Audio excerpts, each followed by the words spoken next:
Okay, y'all. Basically, I know that everybody else already reacted to the "I'm not racist" video, but I kind of wanted to go over my particular thoughts, like on certain things that were said. First of all, I want to say that the song is amazing, and I know that it's a real touchy subject, and I know a lot of people were uncomfortable probably when they first listened to it and heard it. Because I know when it first started, I was like, "Hold up, what?" Like at first, I was going to turn it completely off because it did personally make me feel uncomfortable. Because to me, from both sides, it was kind of like true. But one thing I do want to say, um, in the first one, that kind of really was like, okay, well, obviously research wasn't done when they discussed about the free government assistance. First of all, if you look at the statistics, it's just not black culture that or people with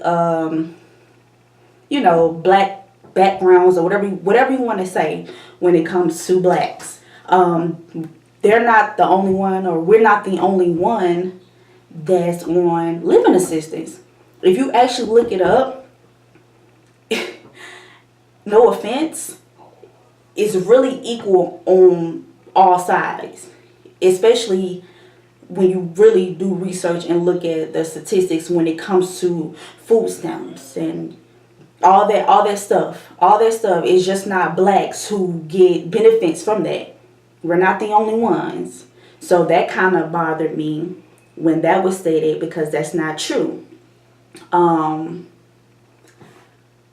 I mean, of course, I believe that on the first part, it was certain things that were, of course, stereotypical, like about the man not taking care of their child. Honestly, it could go vice versa. A woman can put off their kid and leave it to the father just as well as the father can do it. It's just not black men. It's black women too, but it's not discussed as often. So that kind of made me feel some type of way. Um, it was a lot of excuses on both sides to me. Um, I mean, the song, it was a lot of things that it really made me think. Honestly, this was one of the songs. I know he did another song that was called Happy Birthday. That was the first video I ever saw of him, and that was a very touchy subject too. But this one is just much more touchy to me. Like, Lord, please excuse me. I know I'm like stumbling all of my words, but this is just that good to me. Let me go to the second part when he discusses about the Black Lives Matter, but everybody wanted to discuss All Lives Matters to our protest. Of course, the N word. We do use the N word to greet each other. I mean, of course, it's wrong. We shouldn't do it, but we're immune to that, to greet one another. We do get uncomfortable when another race say it, because it's like we don't know how you could possibly mean it, and it's just something that you shouldn't say. We wouldn't call you, what you want to be called. I'm pretty sure it's different. It's words that other people from different cultural backgrounds just feel like it gets under their skin. They don't want to be called that particular word. Um, they did make a point when he stated, when you teach your kids that, and it continues to be a cycle. That's when any kid, it's no kid on earth that is born and they just automatically be like, okay, yeah, I'm gonna be this way, I'm gonna be that way. Your kid is a sponge in their early ages. So whatever you do, they're gonna do. So if they see you be racist, they're gonna think that's right. So they're gonna be racist. So yeah, that comes natural. So that statement was definitely true 100%. 100%. As far as when it was stated, like, I don't get a call back, so I'm going to sell drugs. I mean, to me, that was an excuse. I mean, of course, it's just not So it may feel that way sometimes, that it's just, our culture that doesn't get called back. We just assume like, okay, we're black, so we're not gonna get a call back. That's not true. As many no's you're gonna get, if you keep trying to put in that work, you'll eventually receive a yes. But you have to continue to try.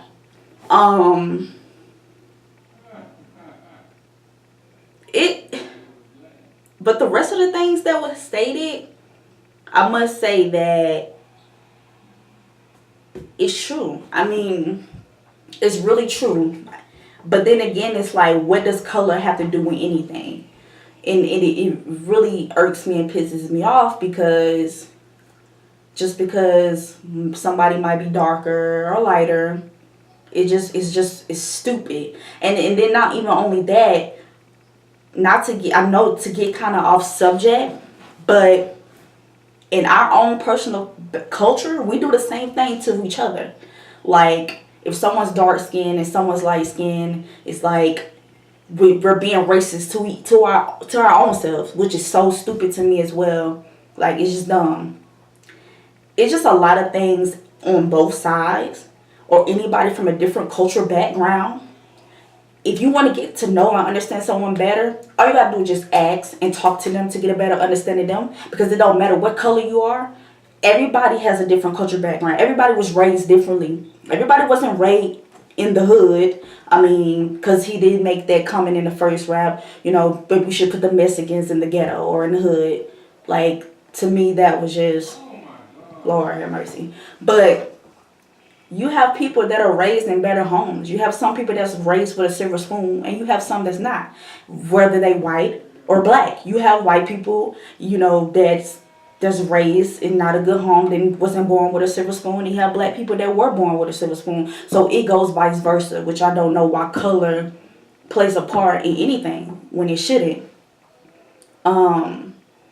But to me, this song, a lot of people should look very, very in depth with it, and they ask themselves, what do they believe was the moral of the entire song? What did you grasp from that song? I mean, because it was a lot of things that was said that made me think, like, whoa, wow, okay, I'm not racist, but the things that you're saying is racist. So, I mean, there's a lot of people that are like that. They'll say something slick and be like, but I'm not racist. But you just made a racist comment. So you're in denial about how you feel towards another individual. The first step in anything is admitting, and then you work on it. But people are afraid of the unknown.